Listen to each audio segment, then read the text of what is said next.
Hey, welcome back to the channel, you guys, to the regular scheduled programming that we have on this channel, which is basically me doing a warm-up. It is Monday morning, early Monday morning, and this is whenever I typically come into the studio. I sit down and I decide on what I'm going to draw. Actually, I do it the night before.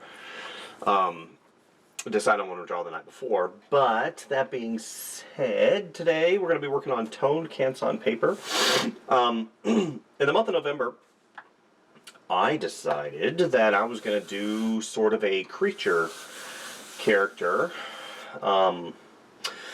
every other day, or as much as I could, to help you guys out. So basically what I'm doing this morning is going to show you guys how to block out the the character presence per se. Basically, I'm not going to get into the high rendering really early, and as you see, I'm just basically blocking in the shapes for the character itself.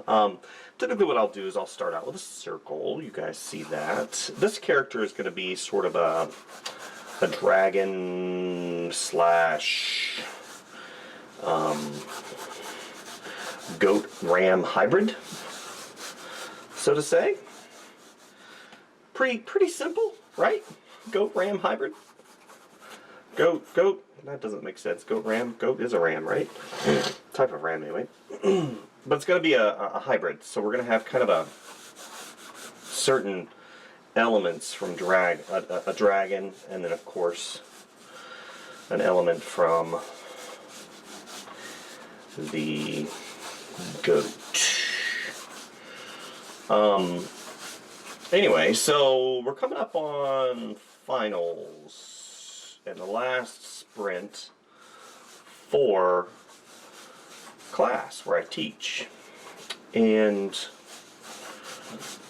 I spent a very large portion of yesterday and last night prepping for that final kind of push for the students. One of the things that always need to be remembered, at least I think so, especially when it comes to teaching and teachers, is the amount of commitment they put in for the students, right? It's not bragging or anything. What it basically is as an illustrator in my freelance business, time is very important. Time is money. The amount of time you spend on a piece, depending on the return that you get, depends whether or not you can continue working as a freelancer.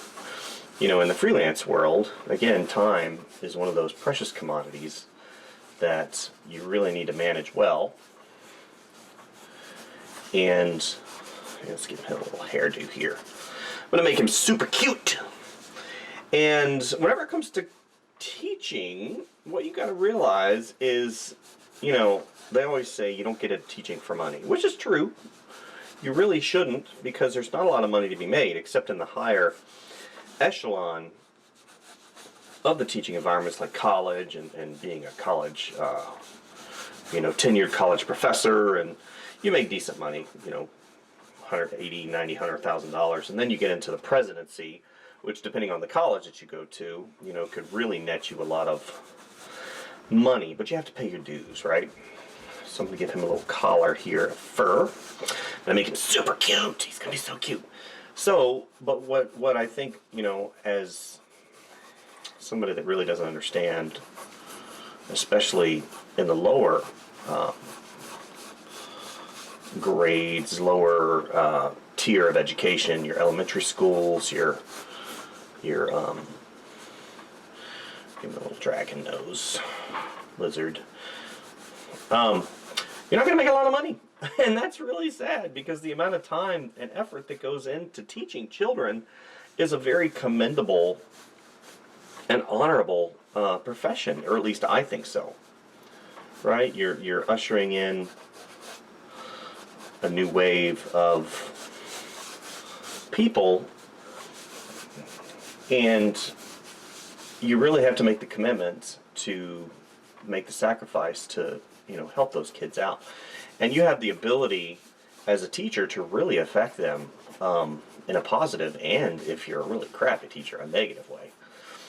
And you know, I'm always endeavoring to be a better teacher and trying to find the real world application of exactly how I can improve the learning process, right? Because you don't want to have, especially in college, you don't want to pay all that money for a college education, get out and then realize that pretty much everything you taught, I'm sorry, everything that you learned is just really at a very rudimentary level. And that's kind of what I wanted to avoid going in. So we're going to have this eyebrow come up and have this eyebrow kind of come like this. So he's kind of like, huh?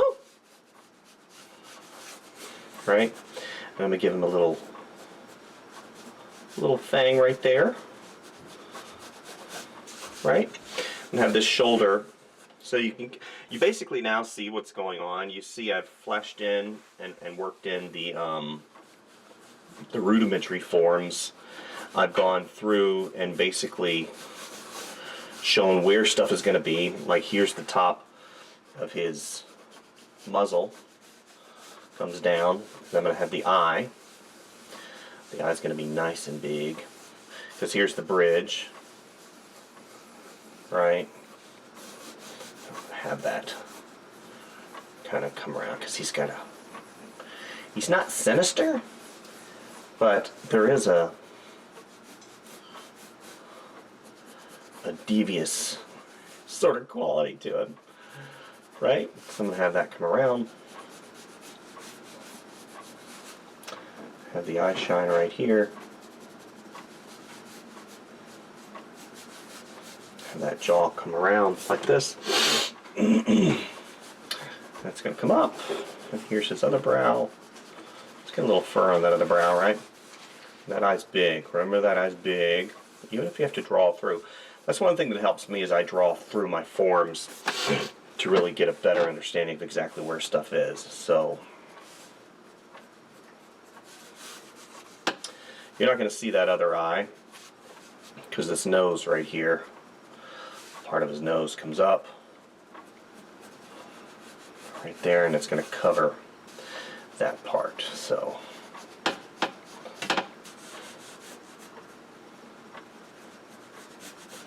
comes up. Okay. Comes down.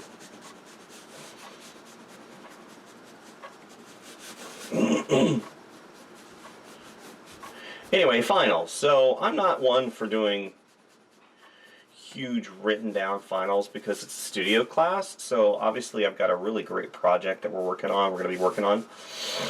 And I'm very excited for that. Of course, we'll do critique and stuff like that.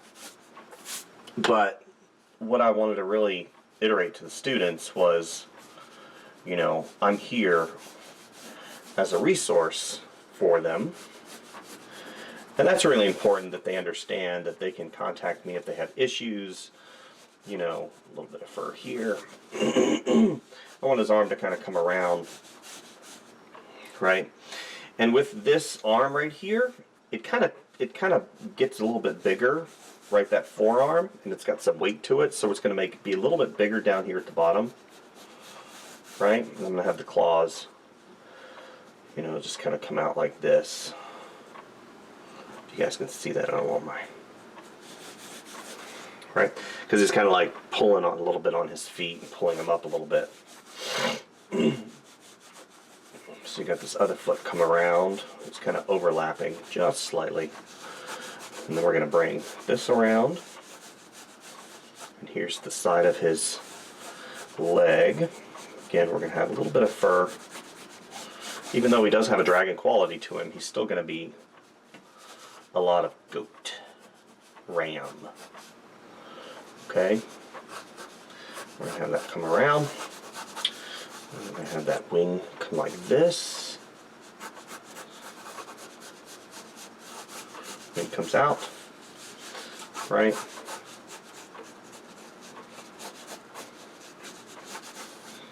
Comes around. Here's that shoulder part. Okay. Here's the chest hair. And now I'm going to do that other arm. The other arm comes here. Again, talking about that weight. Here's the elbow.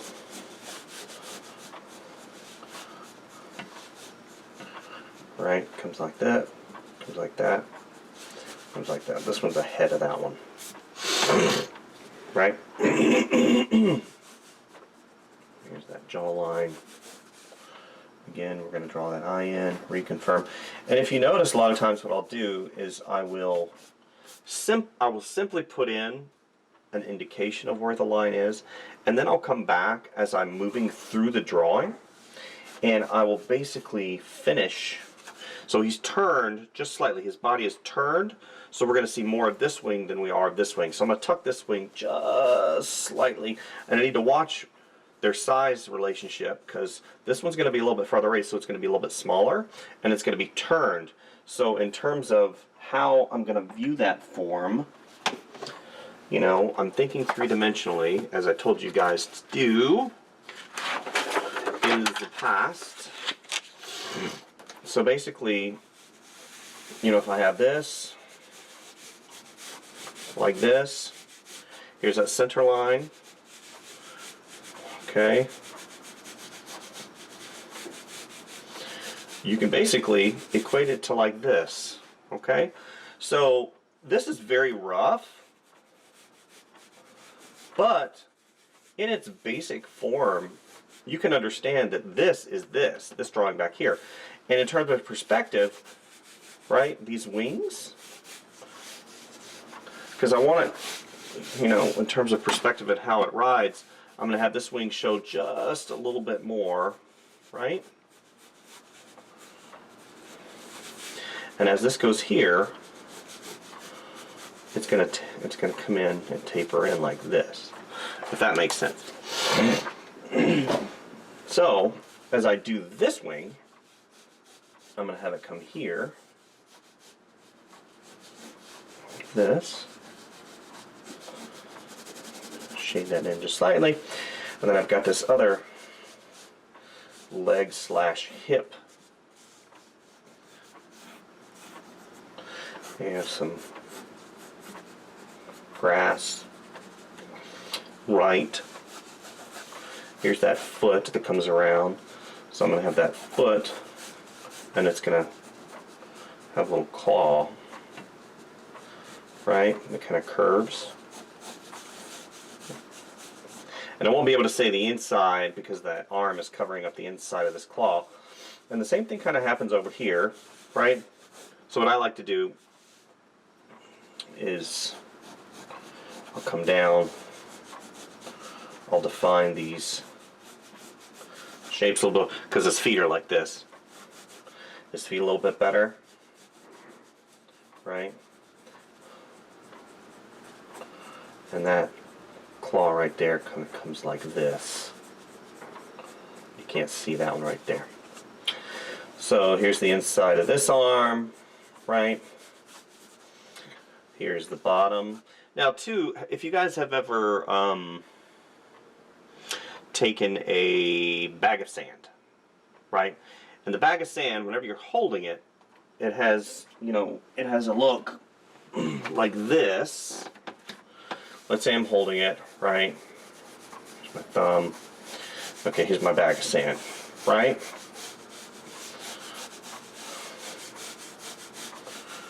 And the sand is, you know, if it was transparent, it would look like this. So the bag sits, right? You're holding it. All the force of the sand is pushing out like this. So what basically happens is it's pulling to the maximum stretch of the bag, and it's pulling down the whole time. So you'll see these, you know, you'll see these stretch marks, right?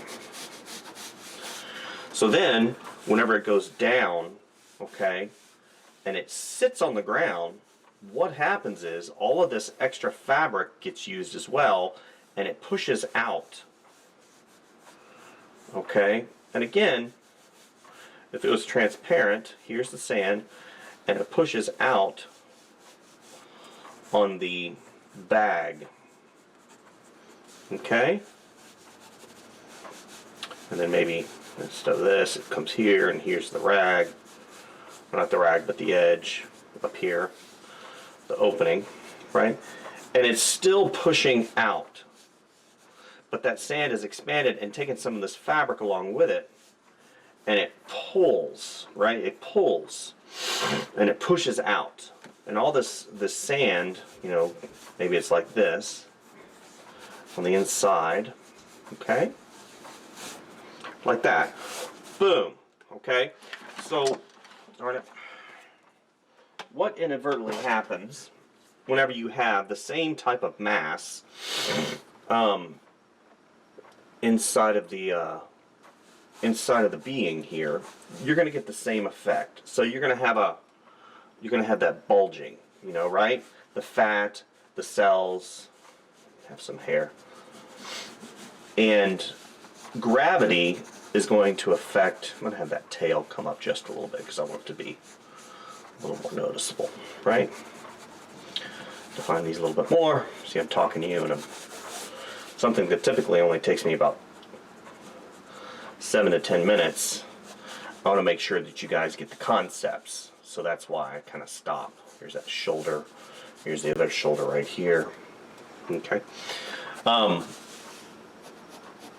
So that mass, that body mass expands. It expands and stops because the skin stretches all the way up here. You're getting stretch here, and it comes to its maximum area right here.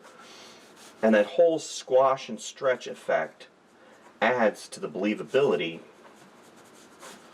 right, of the character. And you're going to get squash and stretch down here. And you have to think in terms of, you know, like even his jaw. His jaw is going to come down. It's going to be wider here, right?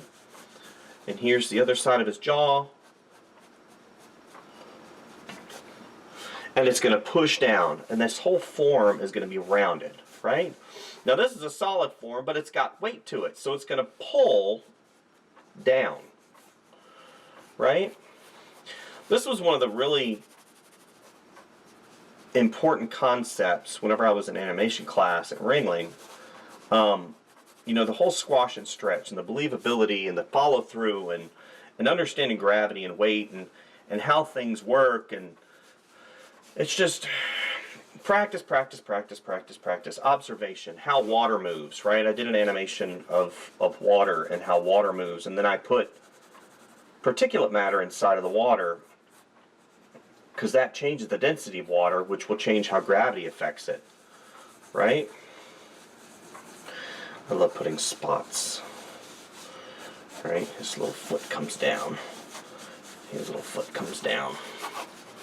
And how gravity affects things, and right? These are all principles that, you know, in animation school they teach you, but the reality is we already know, you know, a lot of how gravity works. Like whenever we water the yard, we don't basically take the water in the hose and we don't do it. If we want a distance, we don't go straight. We arc it because we know the water's going to come out. It's a fluid. It has fluid dynamics, and we're going to basically arc the liquid because of how gravity affects it. Your drawings should have the same basic feel to them. You know, my drawings have success, and there's a style to them because I listen to that gut feeling that I have inside whenever I do my art. You know, does it work all the time? Nah. You know, am I still working to make it better? Yeah.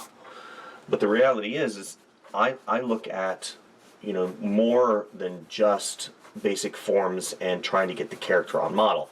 I look at how weight affects him, you know, and basically how I can make the character live a little bit more effectively in the real world, right? Okay, so now what I'm going to do, I'm going to put you guys on time lapse for this morning. I don't know how many minutes we are in. Okay, about 15-20 minutes. And put you guys on time lapse, and you can watch the process of me inking this bad boy. I'll probably put color to him, just real simple color, like I always do with the markers. And at that particular point in time, after I get done with putting the color in, the local color, then I will come back and I will do a wrap-up for you guys and kind of give you an explanation of exactly where the channel is going and what I'm going to be doing. So, enjoy the process, and I will be coming back here before you know it. All right, enjoy the time lapse, guys.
Okay, so it dawned on me that I think this is a good concept for you guys to understand whenever you're doing drawings like this, inking, and also using alcohol-based markers. So currently I inked this, and I've got my red line in here. Most of the time what you would do is you would take a plastic eraser like this, go in and you would get rid of your red line, okay? You don't want all these scribbly, gross lines in here that will deter and detract from the overall finished piece. However, alcohol-based markers will actually allow the wax of the carmine red pencil to blend into the tonal paper. And it actually adds, I think, to the overall feel of the piece, right? Here's another pro tip for you guys. Whenever you use these markers, you need to think in terms of light source. I'm not coloring and putting in local color. I am, but the reality is I am sculpting this drawing. I'm thinking in 3 dimensions. So my light source is going to be probably from right about here. So this side's going to be a little bit darker. So what I'm basically doing right now is I'm putting in my local color in the shadows first. Now I'm going to come back with the tonal gray. And 2, if you notice, I'm drawing in the way that the fur would naturally lay, right? And I'm not just blocking, blindly blocking in the color, because I want to have some type of shadow. And whenever you layer these alcohol-based markers, they get darker. So even when I'm just putting in local color, I am thinking of how the shadow is going to lie on this piece. Now in just a second, you're going to watch me. I'm going to come back with the same marker, and I'm going to go in and I'm going to color in those areas. But basically what I'm doing right now is I'm blocking in some of those shadows and giving it a little bit of character, right? So the top of this will be lighter than this. So I'm going to come back here.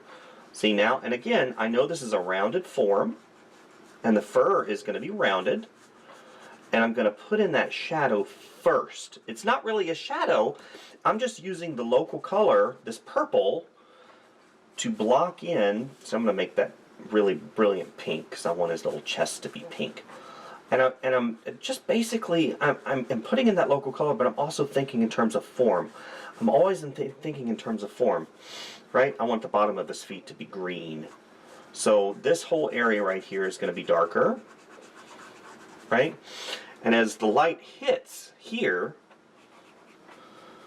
that's going to be a completely different color right there. So now watch. So I come back over this, and it's just one little smidge darker, right? Just a smidge. I don't want to go out of control. And I want these spots to be completely different color too, so I'm not going to color those in.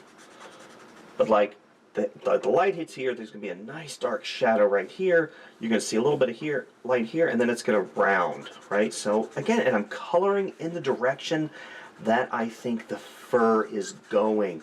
I'm not just blindly doing this. I see people get so impatient with the color blocking process. You should never be impatient. I treat it as kind of like therapy. Not that I need therapy. I don't know, maybe I do. But the reality is this. This process, the light comes down, I'm thinking here, it's going to have a nice dark shadow here. It's going to be darker here, but it's going to be really dark here. Right? So you're going to see here in a second, I'm going to probably go over them one more time. Okay, so basically what I've done with my local color is I've blocked in my shadows. Okay, like I said, with alcohol-based markers, the more you put down, it gets darker. So now what I'm going to do is I'm going to come back. See, I've got a nice shadow right here. Okay, I'm going to come here. And maybe I don't completely just blindly go back in. Maybe I'll give a little bit of nuance, right?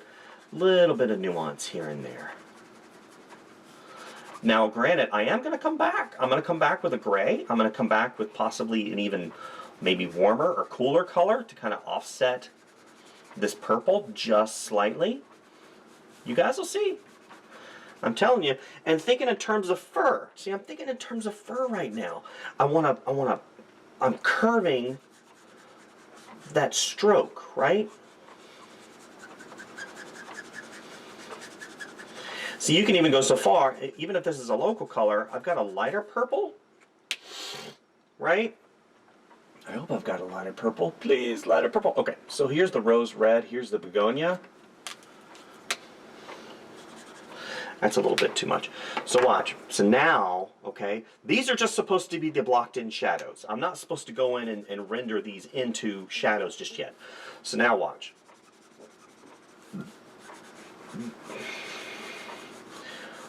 And remember, don't get heavy-handed. What I'm trying not to do is to just let that marker sit on that surface too long. Okay? And I'm still thinking in terms of shadow. I'm still thinking in terms of light. Right? And what's going to do, you'll see. What it's going to do is, even though it looks darker right now, when that ink dries, when that marker dries, it'll be lighter. And I'm not trying to also scribble stuff in. I want his feet to be a different color, so even though we're going to put some cool shadows in here like this. Okay. So So I'll be back in just a second to let you guys see what I'm talking about. Okay, so now we color that in just slightly. Okay. All right, enjoy the time lapse.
Okay, so hopefully I was able to get some of the items in there before my battery died. Now you guys are on regular power. So basically what I'm doing now is I'm going back in just because, you know, I want to.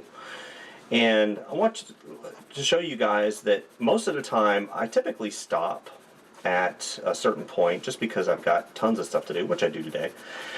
But I wanted to show you the possibilities of what one of these drawings can be. Now, I'm not going to go in and spend the next 4 hours doing this because that's just ridiculous. I don't really have the time to do that today. But what I'm doing now is I'm going back to the piece with my Prisma pencils, and I'm going in and I'm putting a little bit of texture in here and there, really just to bring out some of that character in that fur. You guys can see just by putting a little bit of texture in, it really makes this piece more personable. You know, and I've used the markers as kind of a, you know, put the local color in and you know, now I'm texturizing it. So going in, and now, remember, I started out doing the form, you know, putting in the shadows, and now, since I'm doing a little bit of fur, I'm not drawing, you know, going in and drawing in the fur per se, but just putting an indication of where the fur might be.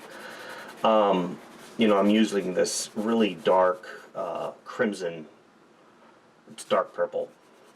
Crimson's more red, so this is more of a dark purple. So it's cooler and offsets this paper really nice. So it's got a lot of blue in it, and this paper has a lot of orange in it. So whenever you have these contrasting colors, you get a nice vibrancy to the piece. Also, here's a big deal. I'm not putting a lot of black in. You know, if I were to use a gray, which I have done, you know, I put a little bit of gray in. I'm not using a really harsh gray, not a harsh value or harsh tone. I'm going in and just really kissing it, just slightly, because what black does is it kills color. So whenever I go, like whenever I went to go in and I put the shadows in for the you know, put the shadows in for the purple, I was using green, because of course green being a complement to the purple. So, you know, the opposite. Alright. And again, I'm doing it over here. You know, I'm doing it over here. And if you notice, the paper's still fresh. What does that mean exactly, the paper's still fresh? It means that the marker doesn't really destroy the tooth of the paper. And that's extremely important for you guys to remember, because with color pencils, it's wax. Wax will fill up the paper, and eventually it'll get to a point where it glazes over and you can't get any more material into the paper itself, and you lose that wonderful texture that color pencils have, you know, in textured paper. And even this paper really isn't that much of a textured surface. It's got some texture to it. So now what I'm going to do is I'm going to go back and I'm going to put a few highlights in, but I'm not going to use white just yet. White will be my last thing that I use. Let me see. I'm going to give a little bit of blue in here. As you guys can see, my organization skills are less than desirable. I do have this handy dandy, as I pull stuff from the side here, this handy dandy little organizational thing for items that I would typically use. But the problem is, since I'm on an angle, you know, it's hard for me to facilitate this without it all falling in my face. So I'm just going to put, see, I got all my markers. Show me the markers. Okay, so we're just going to put that there. So I really like this yellow a lot. So maybe I'll put a little bit of yellow. I might put some yellow up in the green up here to really bring out some of the highlights in that green, right?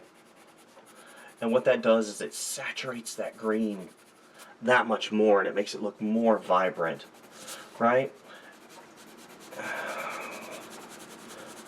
And two, whenever you're doing color pencils, you need to make sure change your direction quite a bit. Because if you're going one way, you'll fill up the paper. And then if you go the other way, you'll fill up the paper again.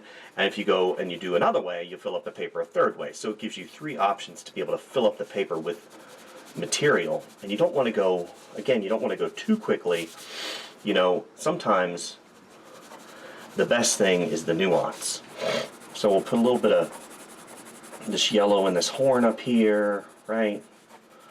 And I'll come back and I'll just start putting highlights in here and there. I used to use an acrylic marker called a Molotow marker. And Molotow markers are made out of acrylic. So what that basically did was it put nice, I was able to get nice acrylic highlights. The problem is the Molotow markers don't last. Oh my gosh, they don't last. They're terrible, and they dry up, and just terribleness. So you get that nice warm hue with that cool purple, and it gives a nice contrast. I don't like these wings. I think what I'm going to do is I'm going to go back with a gray, and I'm going to push those wings back because I think they're kind of interfering with the overall feeling of this piece. So, you know, with the white highlight, I'll just show this to you guys really quick like. The way that, you know, highlights work, you know, maybe I'll have another little highlight right there. And then I'll have this on the eyeball. And then I've got this lid right here that has a little bit of highlight. And I typically like to put a little white dot right in there. And we might have a little bit of whiteness coming through right here. And a little bit of whiteness up top, just to give it a little hint and indication that the highlight's working. And then what I'll do is I'll just come back just ever so slightly here and there where there might be a little bit of a indication of some shyness. Maybe we've got some fur right here. I don't want to go in, what I don't want to do is go in and start just randomly hitting this with the white, because what white does is it kills the color. You don't want that to happen. And then you'll have some rim lighting. But I don't like using white for rim lighting. I like either using blue. I really like using this one right here, because watch. So let's say he's out in the environment and this cool area right here on the ground, right? So you're going to get a little bit of rim lighting here from the ground, a little bit of reflection. Just ever, I mean, you don't want to go in and just, that's what we don't want, right? And he's just ended to get stronger as it goes down to the bottom, right? Here, maybe there's a little bit here.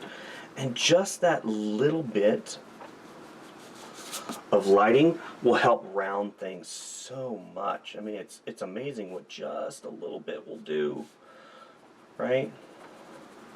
And again, we've got that blue on that yellow, which is again, you know, that complementary opposite, you know, that opposite color, right? Because again, I don't want to use, I'm really trying my hardest to avoid using white, kind of at all costs, because again, you know, white will kill color, and I don't want that. So now, maybe I've got my light blue as a background here. And what's really cool, I'm gonna let you guys see something. So I'll put this light blue down, which is really, it's a cool blue.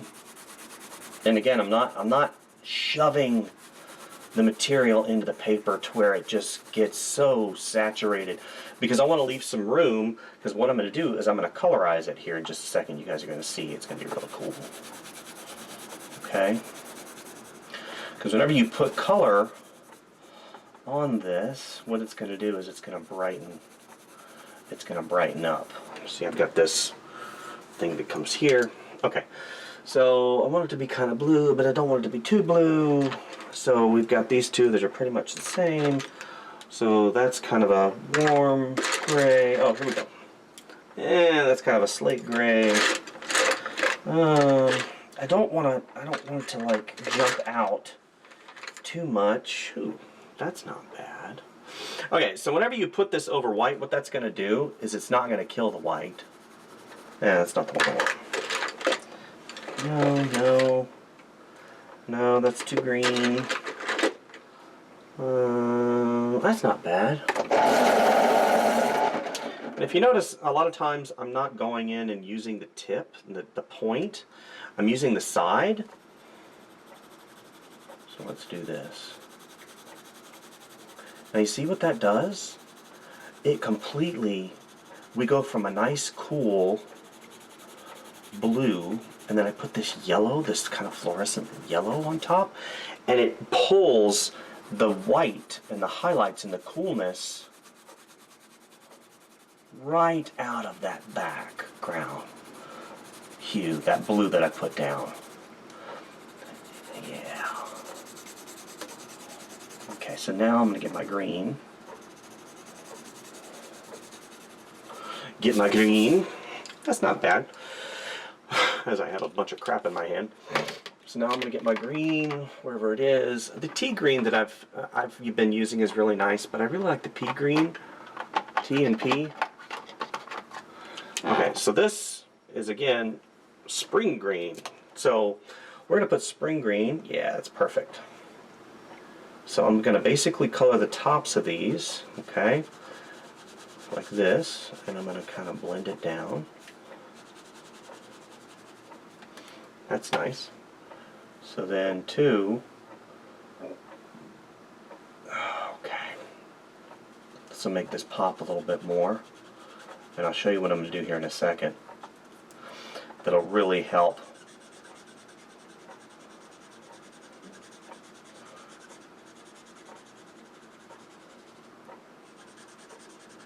This a lot. Okay. So now I go back with this, with the green color, and I kind of put the green in there, and it blends it right on up, which is really nice. Nice. Okay. Okay, so now what I'm going to do is I'm going to come back with the eraser. I'm going to erase this red line up here because that's kind of irritating me. And again, I'm using my plastic eraser, right, to clean this up just a little bit. You know, and the more that I look at this, I think it needs one more small element. One more small element. Because if you look, the composition goes up like this, and I've got these opposing lines because I have the hair going up, and then I have this coming over. I have these two repetitive, kind of like Princess Leia, actually, little items. So what I'm going to do is I'm going to grab my trusty handy dandy. So we're going to go here.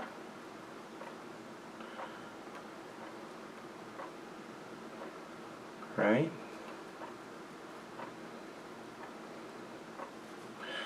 And typically, even though I've drawn a butterfly about 1,000 times, it never ceases to amaze me that even though I've drawn a butterfly 1,000 times, it's always good to look at a butterfly. Right? Just to get their overall shape. So, images. Alright, perfect. Right there. Okay. Boom, boom. Okay. So, here, here. Right? He's got these two little things come out. And again, it is stylized, so it's going to come here, here, right? And you've got this other one that comes right along the side here. Okay. And two, you know, this is not a piece. Remember, this is not a piece about a butterfly. This is just a creature that I'm designing, right? Now I do need to adhere to the design language of the butterfly, but I'm not going to go out of control, right? I'm not going to sit here and render this butterfly because that's not, this is a tertiary part, a secondary part of the illustration, right? I'm not going to sit there and render this. It's only supposed to be really fast. I mean, at the end of the day, just as fast as you can do it, right? You know? Very nice. Got little spots on there. 1, 2, 3. 1, 2, 3. Okay. Okay, that's going to be darker, so I need to make that darker. Here's that part. It's got that dark. Goes all the way around like this. And then all this is supposed to be darker too. Okay. And you can even make it a little messy if you want. It's not a big deal. You know, messy is one of those deals, you know, you're happy. I remember watching Bob Ross, and he made a horrible mistake, and I'm like, oh my gosh, and he's like, that's okay. And I'm like, why, yes it is. It's very okay. You can do whatever you want, Bob Ross. Okay, so here we go. I'm going to put in some really just rudimentary color. You know, we're going to go with a little bit of orange. Right. Where did it go? Where's my piece? Okay. And I keep referring back to the reference just because, even though, like I said, I've drawn butterflies before, it's good to have it in front of you, right? You know? Not my best butterfly, but that's okay, because now what I'm going to do, I'm going to come back with my, and I'm just going to start, right? Just a little bit. And the thing is I'm not quote-unquote rendering this. I'm just giving an indication of where stuff is, because again, this is not a primary part of the illustration. It's a tertiary part, a secondary, right? So I don't want to go in and do too much, because what that'll do is it'll draw, and it's already drawing my eye just a little bit too much, which I kind of, yeah, I don't know. And two, maybe got a couple little items here that are floating in the air, right? Maybe there's a leaf, right? They float in the air. You know, maybe there's one down here. Maybe there's a couple down here. Just leaves, whatever. Just having some fun. Just enjoying the morning, right? This drawing is taking much longer than I wanted it to. But you know what? You guys are worth it. So I'll put that away. Okay. What's next? Oh, so now I'm just going to go in and, not my markers, I'm going to do orange. Since this kind of doesn't really fit, I'm just going to go in and put a couple little indications of color, you know, with the color pencil, right? Maybe I'll do yellow. Yeah, the yellow's looking nice. Here we go. Okay. So I think that's pretty much where I'm going to land for you guys today. What I'm going to do is I'm going to put you guys on the remainder for time lapse and spend another 5 minutes just putting in highlights. Just a little highlight here and there. Maybe he's got his hair that comes like this, right? Yeah, just like that. And he's got his fur catches the light just slightly. Since this is a rounded form right here, we're going to have more highlights here. Maybe he's got a highlight on the tooth. So basically that's what I'm going to do. I'm going to go ahead and do the highlights for you guys on time lapse. If you like me to do some more art like this and not have the ones, you know, I've been doing a lot of rough sketches. If you like these longer pieces, of course these pieces take longer. So, you know, if you want me to spread it out over a couple days, I can. That's totally, you know, obviously it's up to me, but I just wanted to get your take on it to see what you guys think. If you want me to do one piece, you know, and have it spread over, you know, a longer period of time, I'm game in doing that as well. I just want you guys to know that I do listen to what you guys are asking. You know, this particular series is a direct result of somebody make a comment as far as doing my own characters, and that's exactly what this is. So this whole month of November will be me doing my own characters and creatures and just really kind of having fun for you guys to see what's possible in the realm of traditional artwork in your warm-up. So anyway, it's going to go on time lapse, and we'll see you guys later. Thank you guys.